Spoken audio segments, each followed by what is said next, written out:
हाथरस वाले बाबा ने किस सपा नेता को फोन मिलाया जिसने बाबा के बुलडोजर में ब्रेक लगाया। 120 घंटे बाद भी बाबा के आश्रम की क्यों नहीं हुई खुदाई, वजह अखिलेश के नेता या कोई और। योगी के खास के पास किसका फोन गया जो बोला बस बुलडोजर रोकिए, बाकी सब कुछ करने को तैयार है। हाथरस वाले बाबा को कौन बचा रहा है, ये सवाल सीएम योगी भी अपने अधिकारियों से पूछ रहे होंगे, पर कोई जवाब देने को तैयार नहीं है।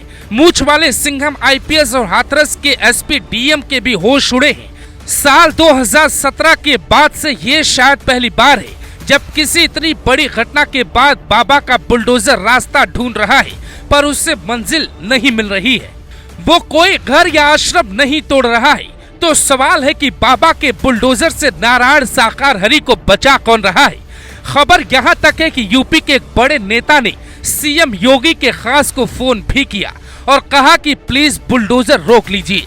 बाबा को बचाने की कोशिश करने वाले ये लोग हैं कौन, इसे समझने के लिए आपको ये दो दिग्गज नेताओं का बयान सुनना होगा। जो हादसा हुआ है पूरी सरकार की लापरवाही है, प्रशासन की लापरवाही है।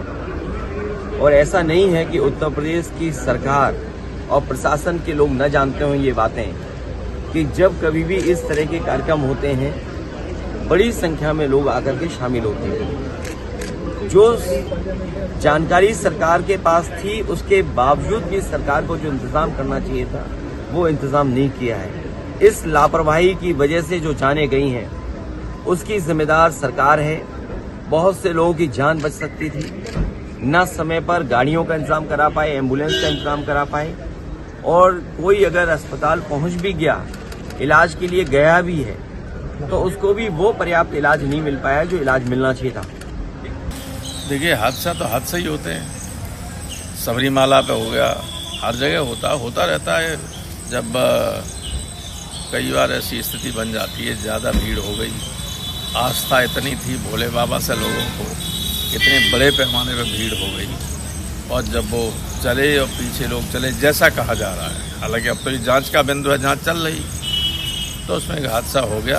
गवर्नमेंट इसकी जांच कर रही है, जांच करने के बाद सारी स्थिति सामने आएगी। लेकिन हादसा है, ये कोई डिजाइन या किसी के द्वारा साजिश का रास्ता नहीं, जैसा कुछ लोग कहने लगे। जब खुद सीएम योगी इसे हादसा या साजिश बता रहे हैं, जब योगी की पुलिस कई दिनों से इसकी तह तक पहुंचने की कोशिश में जुटी है, तो प्रोफेसर राम गोपाल यादव ये ऐसा बयान कैसे दे सकते हैं कि हादसे होते रहते। क्या राम गोपाल यादव अखिलेश से भी ज्यादा बाबा से प्रभावित हैं? अखिलेश यादव बाबा के जयकारे लगाते हैं, ये वीडियो पूरे देश ने देखा। खुद अखिलेश भी बाबा पर काफी बचा कर बोलते हैं। अगर कोई और घटना होती या बाबा जाटो समुदाय से नहीं होते तो शायद विपक्ष अब तक इस मामले में बड़ी मांगे कर चुका होता।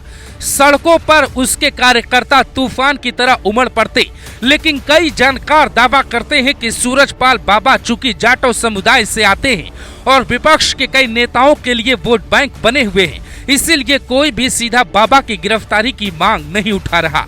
पर यूपी की जनता यहाँ 5 बड़े सवालों का जवाब इन नेताओं से जरूर पूछना चाहेगी।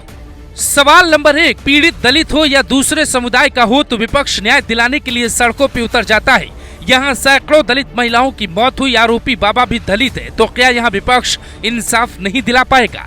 सवाल नंबर 2, क्या कोई नेता बाबा के साथ अभी भी कांटेक्ट में है और किसी नेता ने सेफ हाउस में ही बाबा को छिपा दिया है? सवाल नंबर 3, कई केस में आरोपी नहीं मिलता तो उसके परिवार वाले पकड़े जाते हैं, फिर नारायण साकार हरि के सेवादार ही क्यों पकड़े जा रहे हैं? क्या बाबा एंड फैमिली को बचाने के लिए किसी और पे आरोप बढ़ा जा रहा है? सवाल नंबर 4, जहरीली स्प्रे की जो थ्योरी वकील एपी सिंह ने दी, क्या वो इसलिए ताकि बाबा को आरोपी बनाने की बजाय पीड़ित बताया जा सके और उससे कोर्ट से क्लीन चिट दिलाई जा सके? सवाल नंबर 5, मायावती के अलावा किसी नेता ने बाबा की गिरफ्तारी की मांग क्यों नहीं उठाई? क्या मायावती को दलित वोटर्स के नाराज होने का डर नहीं है? जिस दिन यूपी पुलिस इन सवालों का जवाब ढूंढ लेगी उस दिन शायद बाबा का सच सामने आने में ज्यादा वक्त नहीं लगेगा। पुलिस हर मामले में अलग पैटर्न पर काम कर रही है, चाहे वो राम रहीम का केस हो या आसाराम बापू का। हर केस में पुलिस सेवादारों को उठाती है, आश्रम का राज खोलती है, फिर बाबा तक पहुंचती है और केस को रफा दफा कर देती है। लेकिन यूपी पुलिस का स्टाइल थोड़ा इससे हटके है। वो पहले फाइल पढ़ती है, फिर सीधा बुलडोजर लेकर पहुंच जाती है। पर नारायण साकार हरि के आश्रम पे बुलडोजर कब पहुंचेगा, ये सवाल हर वो परिवार पूछ रहा है जिसने इस हादसे में अपनों को खोया है और बाबा के पाखंड को उजागर करवाया है।